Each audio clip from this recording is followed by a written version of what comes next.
আসসালামু আলাইকুম viewers, welcome back to my channel. আজকে শেয়ার করব অসম্ভব মজাদার সুজির ভাপা পিঠা। অল্প সময়েই কিন্তু আপনারা এটি বানিয়ে নিতে পারেন। চলুন তাহলে রেসিপিটা শুরু করা যাক। প্রথমে আমি পুরটি তৈরি করে নিব। এজন্য নিয়ে নিচ্ছি 1 কাপ নারকেল। আমি এখানে ফ্রোজেন নারকেলটি ব্যবহার করছি, তাই এরকম শক্ত হয়ে আছে। দিয়ে দিচ্ছি 1/2 কাপ আখের গুড়। এখন এটিকে চুলায় জাল করে নিতে হবে। এতে দিয়ে দিচ্ছি 2টি এলাচ, 1টি তেজপাতা, 1টি দারুচিনি। এটিকে ততক্ষণ রান্না করে নিতে হবে যতক্ষণ না নারকেলের সাথে গুড়টা সম্পূর্ণভাবে ভালো করে মিশে যায়। এ পর্যায়ে আমি এটিকে উঠিয়ে নিব। এখন একটি মিক্সিং বোলে নিয়ে নিচ্ছি প্রায় 1.5 কাপ সুজি। দিয়ে দিচ্ছি 1/2 চা চামচ লবণ এবং 1 চা চামচ বেকিং পাউডার। শুকনো উপকরণগুলোকে মিশিয়ে নিব। এখন এতে দিয়ে দিব আগে থেকে জাল করে ঠান্ডা করে নেওয়া গরুর দুধ। আমি এখানে 2 কাপ দুধ ব্যবহার করেছি। সবকিছুকে একসাথে খুব ভালো করে মিশিয়ে নিতে হবে। এখন এই পিঠার ব্যাটারটিকে সাইডে 5 থেকে 7 মিনিটের জন্য রেখে দিব। পিঠা তৈরির জন্য যে কোনো ধরনের হিট প্রুফ বাটি ব্যবহার করতে হবে।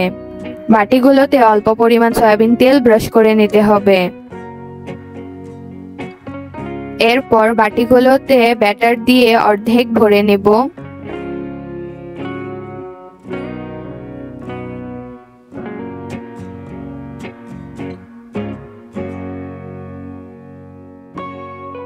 তারপর এর ওপর তৈরি করে রাখা পুরটা ছড়িয়ে দিতে হবে।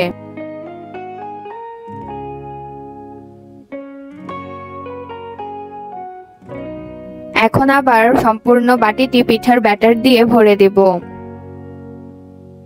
এর ওপর আমি কিছু কিশমিশ ছড়িয়ে দিচ্ছি।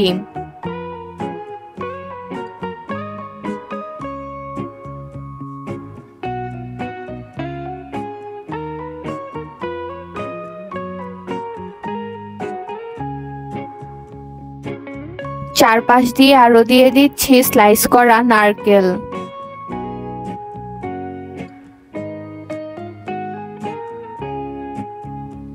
এখন একটি হাঁড়িতে 1/3 পরিমাণ পানি নিয়ে নেব। পানিটি ফুটতে শুরু করলে এতে পিঠার বাটিগুলো বসিয়ে দিতে হবে। এগুলোকে ঢেকে প্রায় 10 মিনিট ভাপ দিয়ে নিতে হবে। ঢাকনায় কোনো ছিদ্র থাকলে সেটি বন্ধ করে দিতে হবে। প্রায় 10 মিনিট পর একটি টুথপিকের সাহায্যে চেক করে নিতে হবে পিঠাগুলো হয়েছে কিনা। যখন দেখা যাবে টুথপিকটি একেবারে ক্লিন বের হচ্ছে, তখন বুঝতে হবে পিঠাগুলো হয়ে গিয়েছে। বাটিগুলোকে চুলা থেকে উঠিয়ে নিয়ে একটি ছুরির সাহায্যে চারপাশ ঘুরিয়ে পিঠাটাকে আলাদা করে নিতে হবে। দেখতেই পাচ্ছেন আমার পিঠাগুলো কি সুন্দর এবং সফট হয়েছে।